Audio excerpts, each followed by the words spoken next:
Let's do it. Good afternoon and welcome. Thank you for joining us for this discussion, Behavioral Health for Black Lives.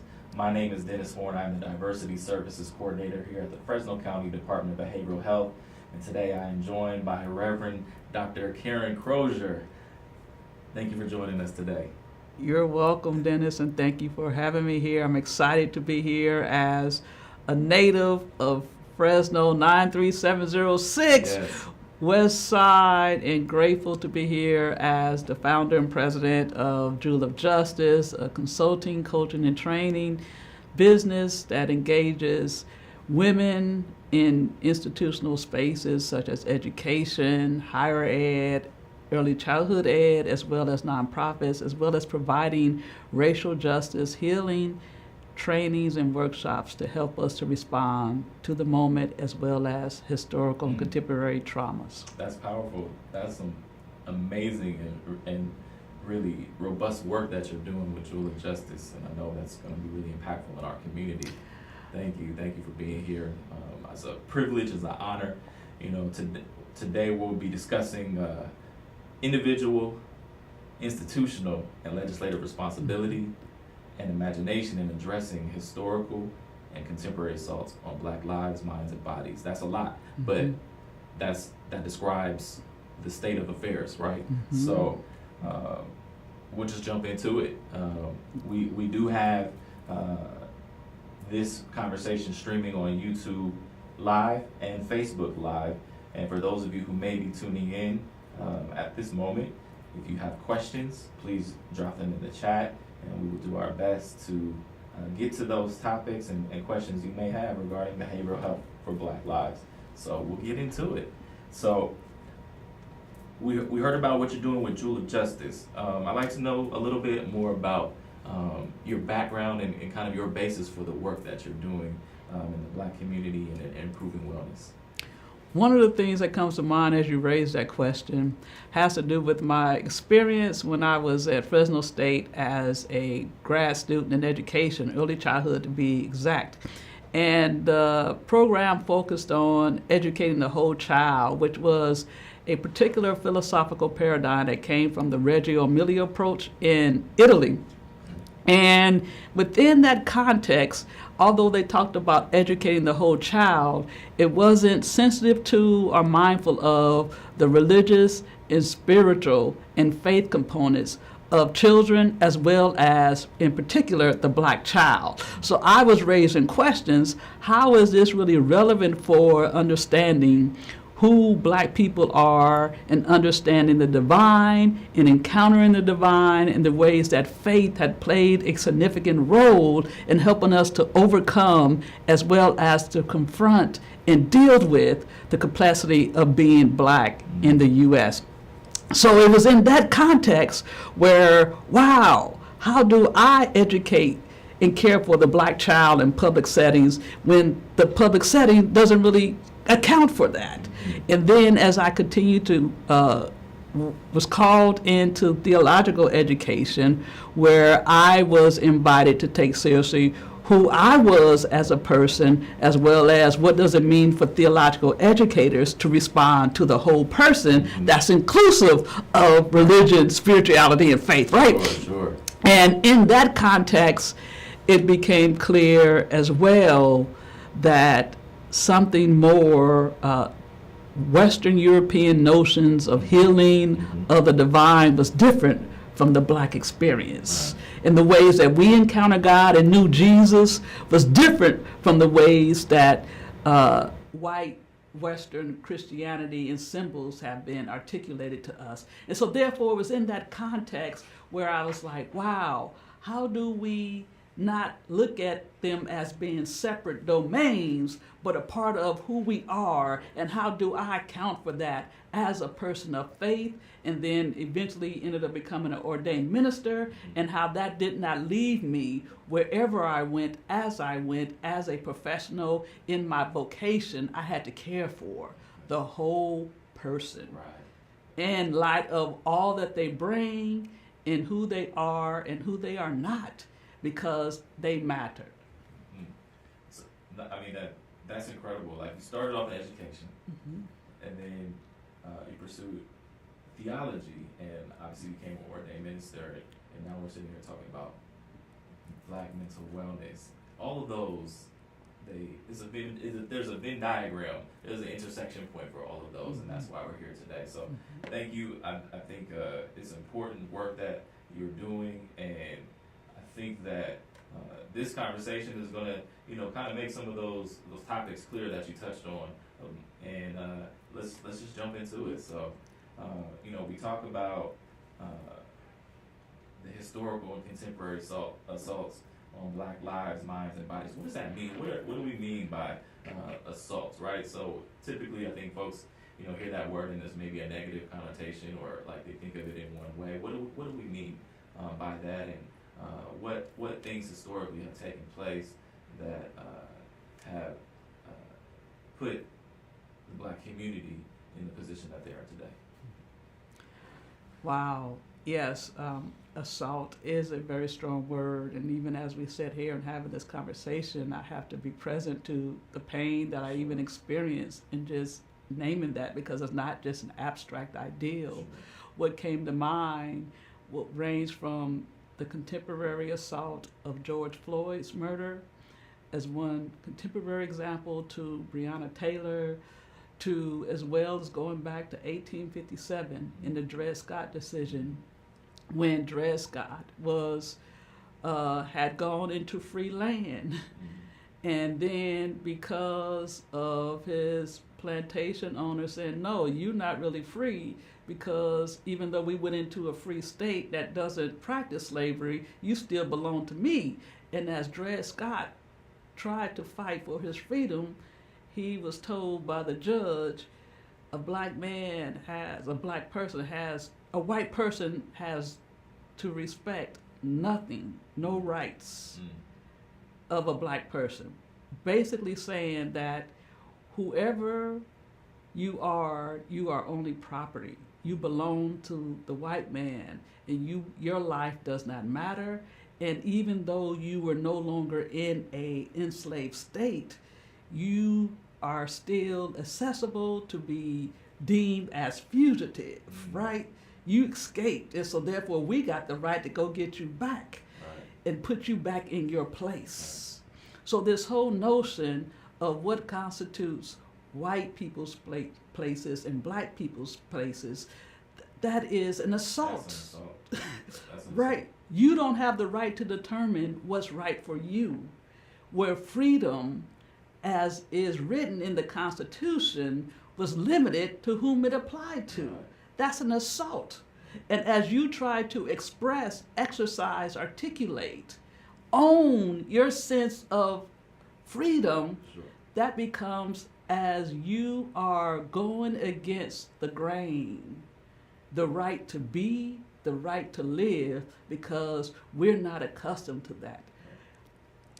And as I share that particular aspect, Fannie Lou Hamer comes to mind, who my book I recently published on her, entitled Fannie Lou Hamer's Revolutionary Practical Theology, Racial and Environmental Justice Concerns.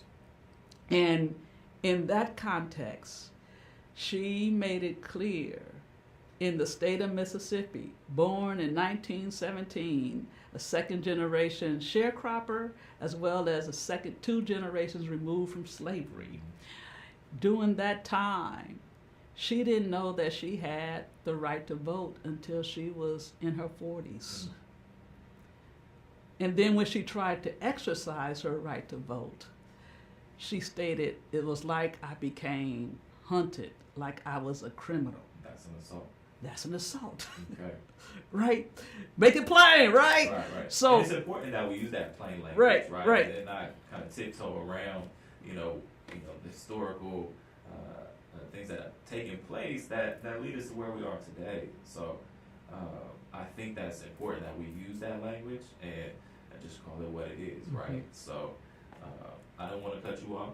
No, that's fine. We're flowing. We'll flow. But I think that word itself is important. It's impactful, right? It brings out emotion, of course, and that's what we're people, and we want other people to connect with us. So it's important that that emotion be present. So can I share one more thing along those lines? Absolutely. As well as in light of the assault and the ways that we see ourselves as black people and as way as non-black people see us, in particular white people, there's even a time that they don't think we even have feelings or emotions. So therefore, the things that hurt them, and they do it on us, oh, you can't feel that, because we become perceived as something other than human. And we become experienced as something other than human. And that's an assault. Yeah, we've seen or heard of the studies of medical students and how they believe that black individuals may have thicker skin or they have a higher pain tolerance and those types of things. And that speaks to what you just said of that assault of how would you say the not a double standard, but the different expectations for what a black person feels and does not feel, and that historically has been an assault. So thank you for naming that as well. What I wanted to touch on, those historical happenings, not even 150 years ago. You brought up Dred Scott. That's the middle of the 1800s or the late 1800s, and that's not that long ago. And I think the expectation that healing will occur, with something so recent is unreasonable, and that's why we have to do this work in promoting mental wellness and mental well-being in our community. Exactly. And the other thing along that line is, what is healing, right? I mean, even in Western medicine, they didn't really have a context for healing. It was only treatment and treatment of the symptoms and not getting to the core of what's really causing this and looking at the multiple ways that our eating habits, our sleeping habits, what is the environment that we are finding ourselves in that could be contributing. So today we are more conscious and aware of the social determinants, right? However, historically, that has not been the case. So we're just now moving into, as institutions, to begin to take seriously the legitimacy. Oh, it's not just the people, the victims not being blamed for the problem, but there's a culture, the environment, the air that we breathe even is intoxicating, right? Right. The environmental injustices of where waste gets laid to rest, right? Or gets put within low-income, predominantly non-white communities. And so therefore, all of those factors contributes to the reality of the institutional harms, the environmental harms, and the realities that, wow, how can you begin to heal when you don't even have a clear concept of what healing means? And then when you are a person that's immersed in it, taking responsibility when you're not aware of the ways that the external pressures and factors are causing so much disease, both dis-ease and the disease that becomes a part of our bodies. And so it is a lot. It's not something that could be done overnight, but it is something that is necessary to understand both the individual, as we have named, the institutional and legislative components that all can work together in order to create a different environment and different people inhabiting the environment for the healing, for the reparations and restoration that is necessary for healing to be real. Yeah. Actualized, to use a psychological term. There you go. Yeah. I like that. Let's get technical. So you brought up environmental justice, and it just kind of reminded me of, or piqued my interest, because I know that there are things that have occurred here locally in Fresno County that have been, that have put folks from certain communities at a disadvantage, right? So we talk about, you represented 93706 Southwest Fresno earlier in the conversation, and it makes me think about all the industrial businesses that are there, and the pollutants, and just the disadvantage that it puts folks at from a health perspective. So mentally and physically. So, what other things have happened here in Fresno County that we can harken back to or look back at and say, this is why there's a disadvantage, this is why the disparities as far as the black community seeking mental health and their access to mental health care? Well, you're speaking of, right, the ways that housing was done in this city, and how in West Fresno, I see West Fresno as opposed to the contemporary Southwest Fresno nomenclature, right? I'm from that generation that this was the West Fresno, the West Side, even though I have become more sensitive to and conscious of how the West Side is also includes, or broadly speaking, includes our more rural communities within the county who are often marginalized. Mendota, the Kermans. Yes, exactly. And so in Fresno County is huge. Huge. And so within Fresno per se, it has been the housing issues and the ways that, and when new freeways were brought in and people displaced, and all of that impacts the environment, and then and the people in that environment. And then you also have the darlings and the major industries within 93706 that get the opportunity to come in because it is both and industrial, and they move the people over there. That's commercial, right? Or residential. And so therefore, wow, everybody has a right to be there, but how does it really create life, and how is it really generating more death than benefit for both the business and the people, right? It cannot be one at the exclusion of the other. And it seems like the city has operated in ways that has privileged the business sector at the expense of the people. And so those things in West Fresno is perceived and experienced by many of us who are natives and are from there as an abandoned and neglected aspect of the city. And what does it mean? And many of us still love it. And although West Fresno is no longer predominantly black or African American in 93706, there's still a connection and love and perception of, wow, this is where we are, although we are scattered throughout Fresno in predominantly 5 zip codes, right? And so what does that mean in light of the ways that we flee West Fresno, but not really welcomed in the broader environment? And how do we fight for West Fresno and other areas in the broader city for mental health and well-being for Black lives? That's a great segue, because I wanted to kind of explore, like, we talk about individual, institutional, and legislative responsibility. Like, what are those actions that can be taken or are currently being taken to close that gap to accessing mental health for the Black community?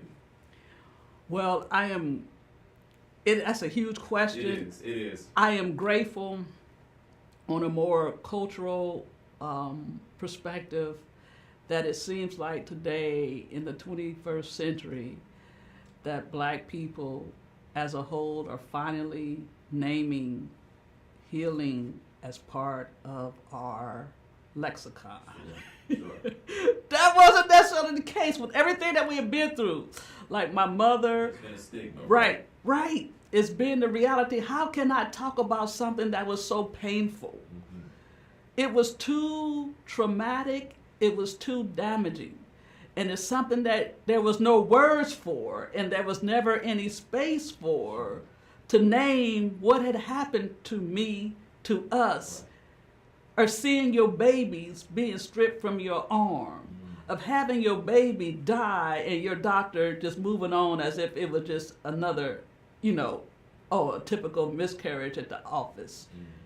Not caring for the human soul that is before them. And so that's a huge question. And so I am grateful in light of the historical and contemporary assaults we continue to face. We finally say, yes, healing is necessary. Healing is possible. And now, how do we do it in ways as Black people within the institutional spaces that we occupy? So how do we as psychologists make ourselves available to the Black community, but also saying institutions, I cannot be the only one serving the Black community? How do we have the institutions show up and say, these are the initiatives and the projects? So I applaud the relationship that Jewel of Justice has with the Department of Behavioral Health and you and Ahmad as you the diversity coordinator, and Ahmad as over program operations has just been beautiful in looking at ways of how we can create a more community-based and institutional mutual decision-making efforts to where we learn from each other and the best that we have to offer one another in the work to care for the community. Because the community, if it doesn't have a proper, and I'm going to use this word, broker, someone whom they trust on the inside, because the institution has been an unfriendly, hostile space. And even though they don't want to be perceived as, oh, I don't need that, so that's the one stigma level of the stigma of, I don't need to go to them crazy people, right? I don't need to go, I don't want others thinking negatively about me. I don't want that part to be shown about me. Even though it is confidential, we still have that internal fear and distrust. And the institution has been untrustworthy, right? So it's both and. So I'm grateful for the ways that new, imaginative, creative ways are being shaped in which a relationship can be built for both the institution and the community to find common ground, to begin to do the work of healing that's more immersed in creating something new and not trying to maintain control and dictatorship over, as institutions often do in this type of work. And I think we're seeing, as of late in recent history, that institutions are going into the community, not saying, here's what we have for you, saying, what is it that you need? Like, what is it that you're experiencing? Because there's no blanket approach, right?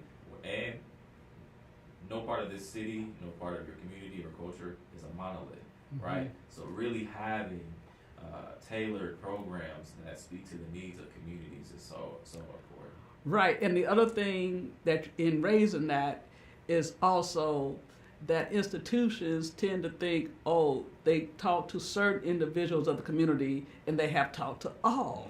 So like you said, we're not a monolith. Right. So you got to talk to different aspects, and even if there's disagreement or different perspectives on what constitutes as healing, institution, you got to be responsible to that, and not just say, well, I talked to this pastor or to this individual, and so they represent they are the gatekeepers, and so therefore they represent what is needed. Or I don't know what to do because there's too many different voices and perspectives or opinions, and so we're not going to do anything.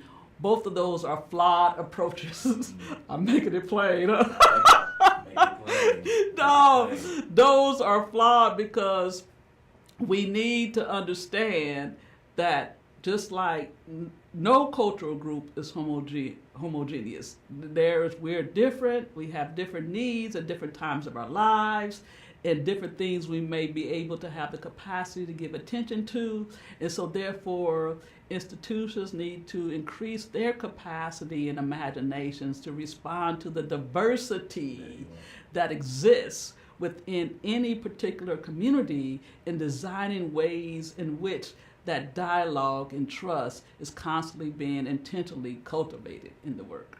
I love that you use that word imagination too, because again, there's no blanket approach, and we're in a more progressive time now where the traditional means of providing mental health care and just health care in general, they're still used, but they're supplemented and complemented with other other ways to provide that care. And I wanted to talk a little bit about that imagination. What does that mean? Like, what programs, what types of services are available that kind of, you know, really address the needs and are unique, and not just going to see a therapist, going to see a counselor. Nothing wrong with that. It's an incredible opportunity to explore trauma and begin healing. What other ways, what are those imaginative ways that you envision or that you've seen that have worked or that Jewel of Justice is engaged in? Right. One of the books that I wanted to share with us today from a dear friend and colleague, Dr. Tanya Armstrong, called Blossoming Hope. And it is a mental health and wellness book for Black Christian women, a guide. And in that, her background as both a clinician and in the public sphere, she has her own business as well as her firm, as well as in the church. And so that was the creative, imaginative way to where she was able to help her church and the pastor do congregational care. In many of our predominantly Black churches, we do pastoral care where the pastor or our ordained minister is only responsible for caring for the support of the individual. But in that context, she created the congregation, gave them the skills and the resources and the training to come alongside, because it's not just the pastor that's caring, it's the congregation, it's the village, right? And so I thought that was beautiful. And then they have relationships with other congregations who are involved in that work as well, called Stephen's Ministry. And so certain people who don't want to go to a therapist or a pastoral counselor within their home congregation, they can go to someone in a neighboring congregation. And so therefore maintaining their sense of confidentiality in that space. And so before they even get to a formalized counseling session, they are getting it in an informal way on a sliding scale and sometimes for free, because wanting the people to know that this is for you, and that this is something even within your theology and spiritual and faith journeys that can be taken seriously as part of a holistic form and approach to caring for you. I love that, because we know that in the Black community, the church is the cornerstone. It is our place of refuge, you know, comforting place for us, and to have mental wellness and faith hand in hand is something that goes a long way in the Black community, in our community, right? So I think I have noticed, and I think the book and the author that you alluded to is on the East Coast somewhere, and I know that North Carolina, and I know that some of those similar models are being used here in the Valley, and I think to great results and success. So, what is the Black church's role though? Like, is it only their responsibility? I know for a long time, you know, we've had church and faith separate from health, right? Like they're separate, but now, like, there's opportunity for those to go hand in hand. I think, again, an era and a time of progress. Like, we're seeing pastors and faith leaders really champion seeking mental health, and I guess my question is, like, is that something that is vital to that healing that we seek, since the faith in the Black church is just so like important in the community? Wow. I'm smiling because I think what's coming up for me as you name that is, while the Black church is a haven, a support, it has also been a place of wounds and affliction for people. And so and Dr. Armstrong's book is a book specifically for Black Christian women. And because oftentimes around clergy abuse, abuse within the home, intimate partner violence, those aspects, those are difficult for many women, especially Black women, to bring within the Black church settings, because oftentimes we're not believed, especially if the person who is accused of doing the wrongdoing, the harm, is a person of stature within the life of the church. And so I said all that to set the stage for that the Black church has a role to play, as well as grateful for the ways that pastors and faith leaders are now more sensitive to the ways that they are even overwhelmed, so they see their incapacity to respond to the gravity of the moment of what their parishioners are bringing them. And so they are going outside of knowing, wow, we need this. One of the things, even give or take 20 years ago, I was then a member of Westside Church of God under the leadership of Pastor Binion, and he did have counseling even at that time for individuals in whom he was working with, and the church had a contract relationship with. So even back in the early 2000s, late 90s, it wasn't as publicized or promoted, but it was something that we had. And so now I know that Westside has grown even more in its work in that area and its capacity to engage and understanding the type of needs. But again, I want to say it's good, but how do we be mindful of what's happening around that intimate partner violence that has never been given the space within the life of the Black church, of the ways that Black women have carried this burden, and even, the realities of the emotional abuse that could even happen to some of the brothers. Sure. It depended on the relationship, right? Sure. But mostly the Black women. And so I want to say yes, and then how do we be mindful of going deeper and broader in light of what is needed in regarding to the ways we've been assaulted. Sure, and what you're saying is key, because these can't be surface level conversations, right? Mm-hmm. They really have to get into the nitty gritty, and it makes it even more important to have folks that are trusted, that can deliver this, right?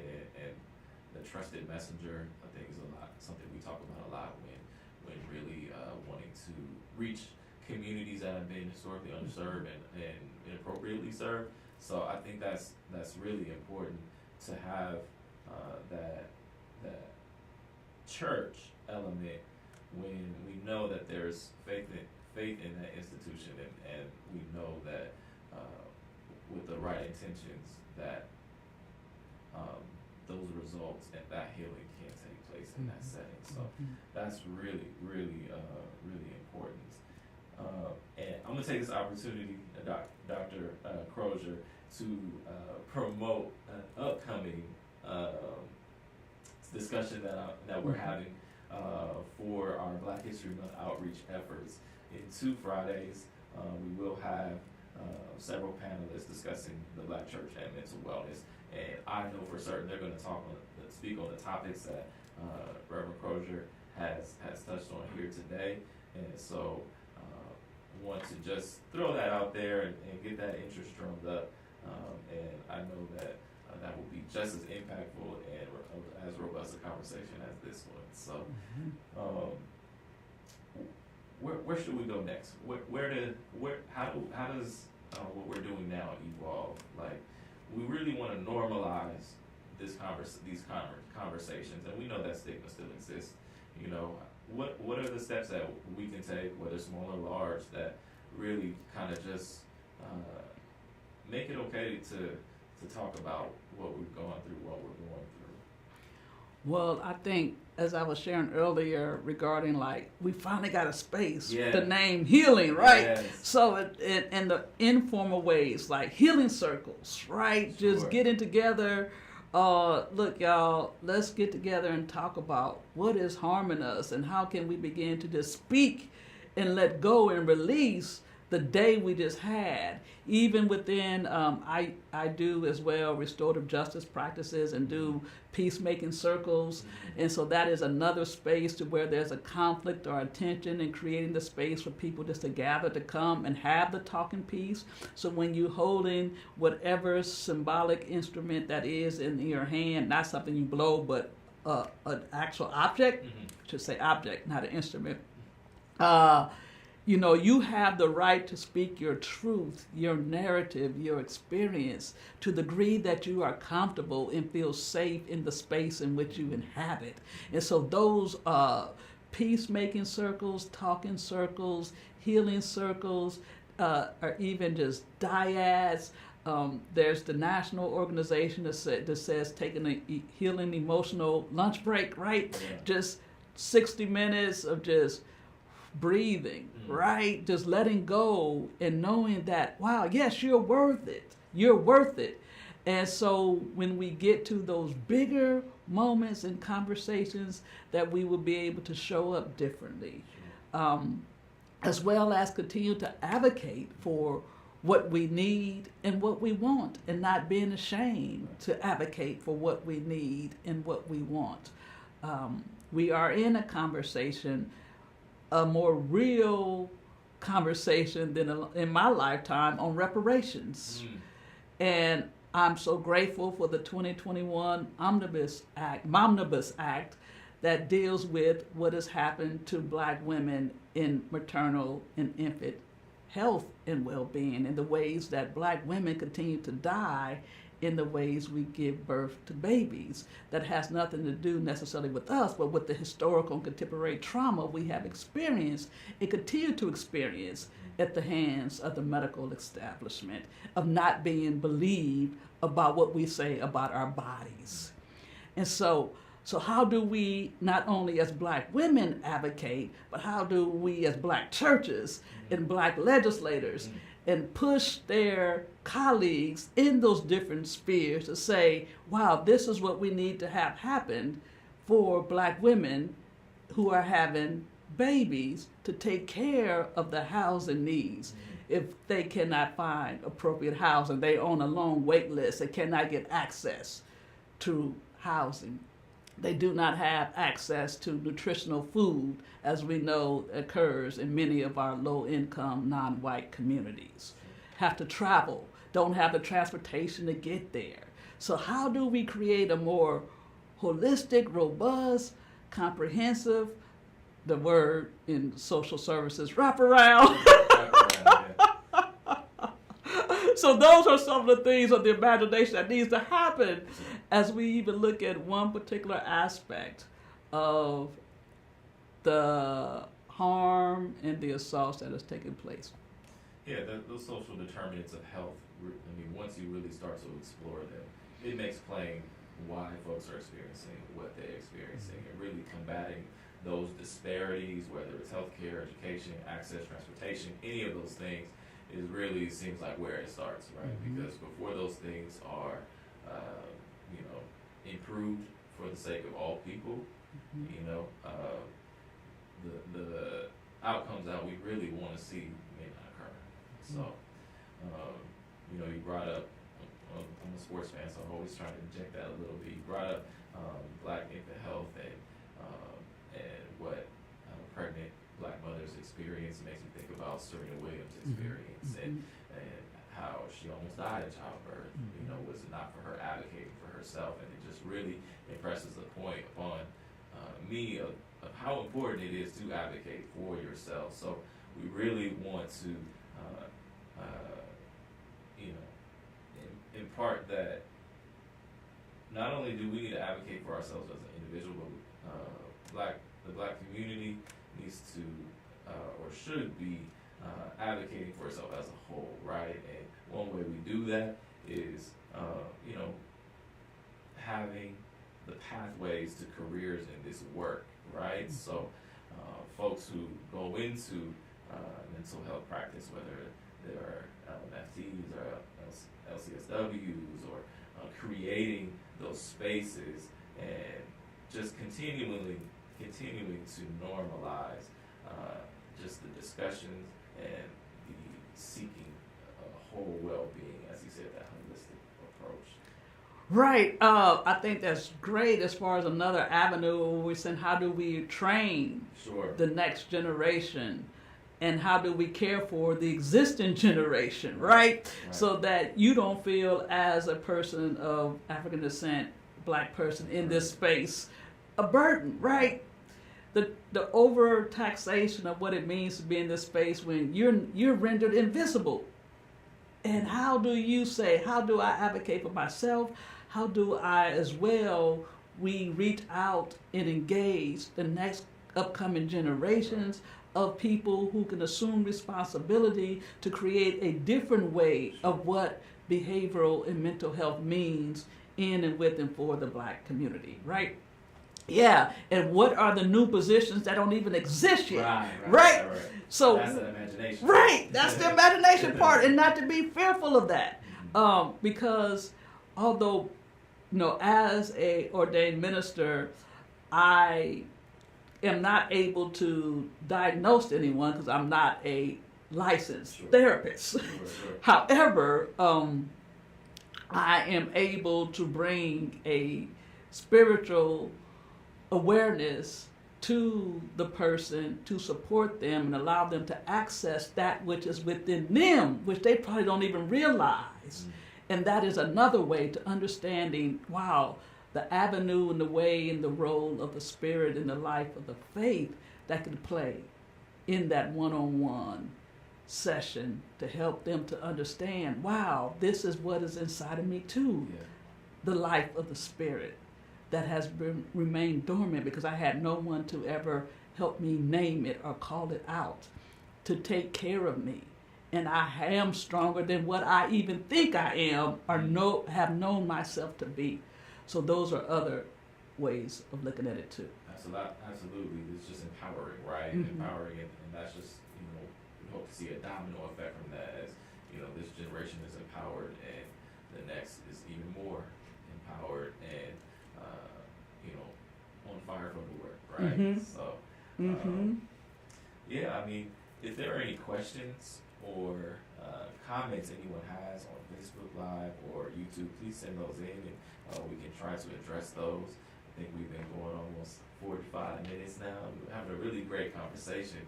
I wanted to talk a bit about the publications. You mentioned the book on Fannie Lou Hamer.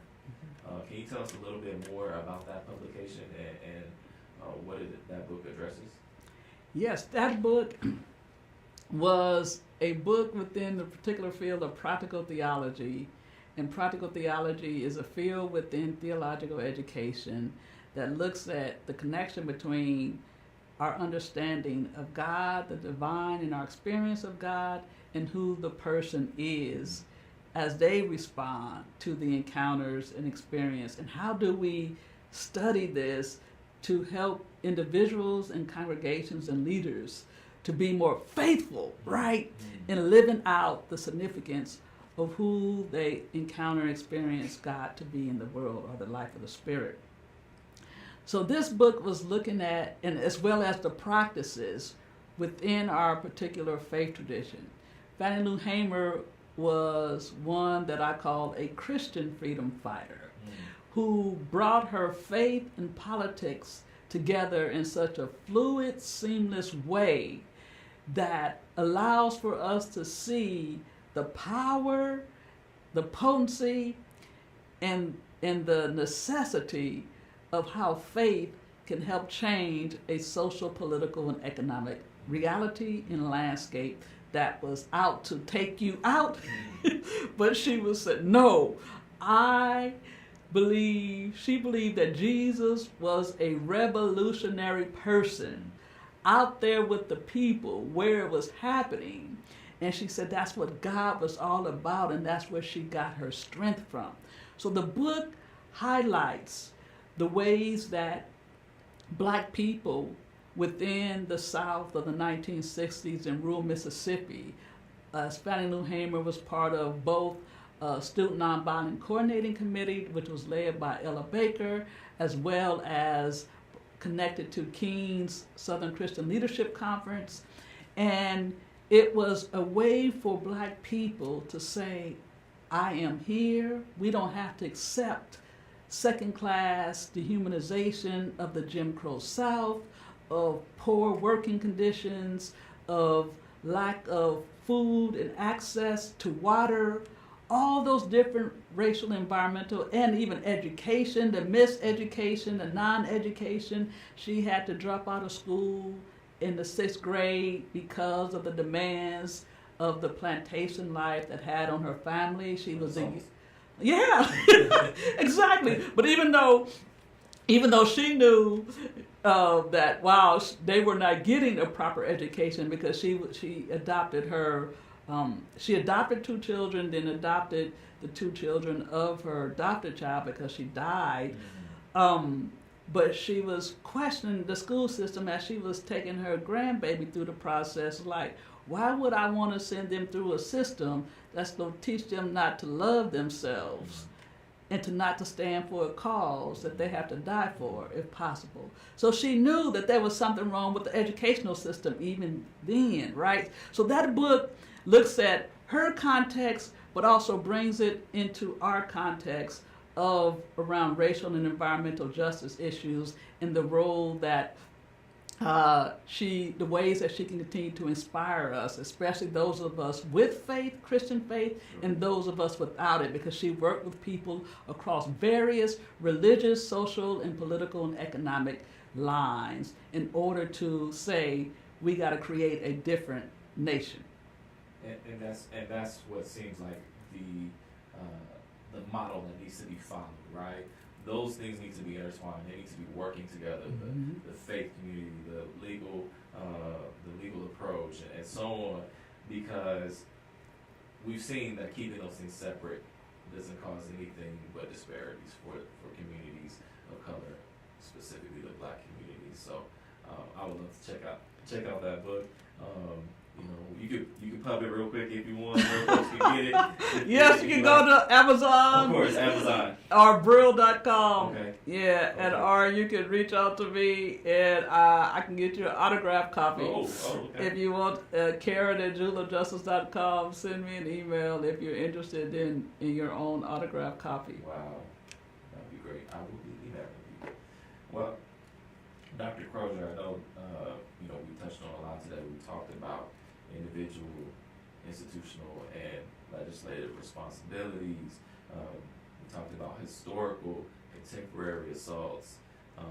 Is there anything right now you'd like to highlight in terms of what Jewel Justice is doing in the community, or anything that you're working on with the County of Fresno?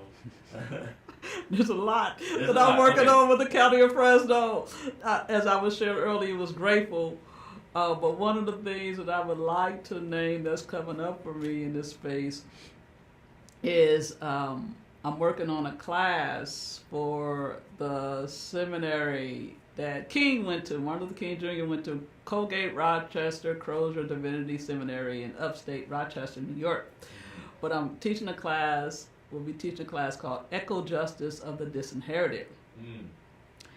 And one of the books that I'm using is called Farming While Black by Leah Penniman, and one of the co-leaders and founders of Soulfire Farm up in upstate New York.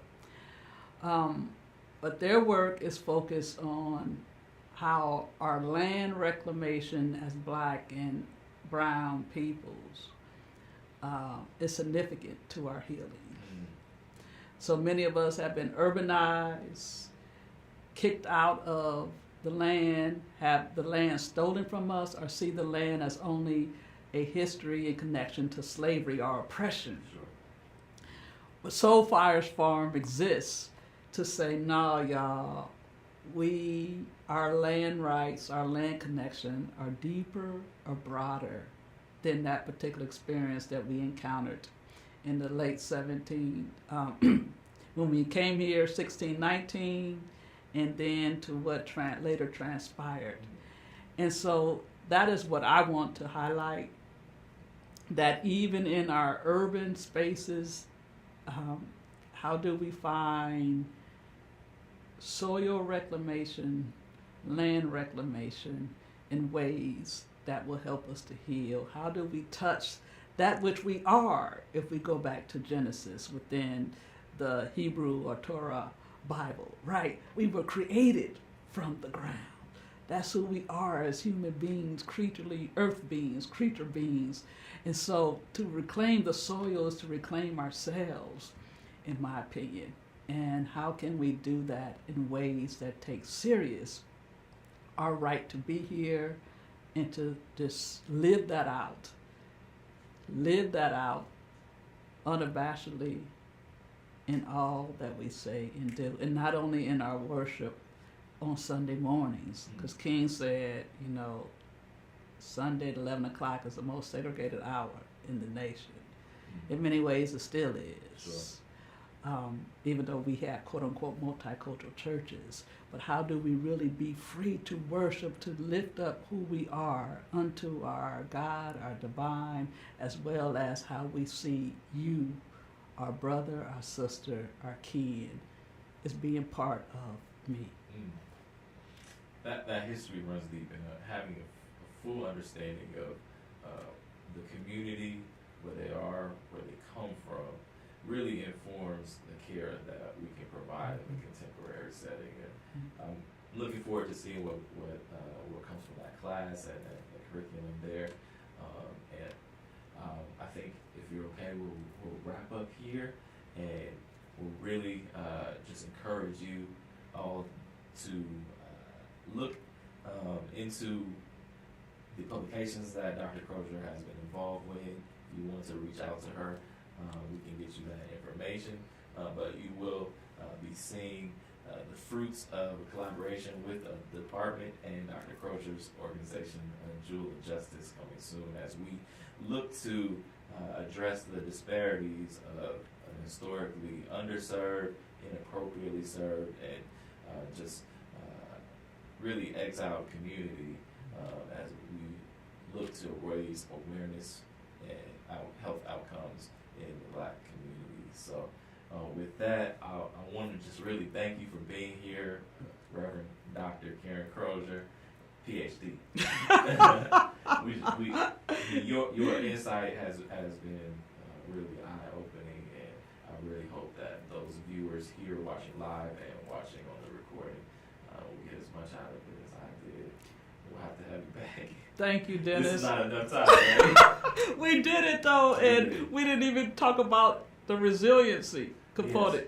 Yes. Are we out of time? No, I don't think we're out of time. I think we got a moment. I mean, we can touch on that briefly, and we'll wrap up here once we talk about that. But one thing that I thought about in preparing for this discussion was how the label of resilient is always given to the Black community, and it really just made me reflect on how when someone or a group of folks go through a lot, and of course they make it through in some respect, that label is given, and maybe the misconception of the needs of those people is also imparted on them. What do you say to that? Like, is resilience a compliment?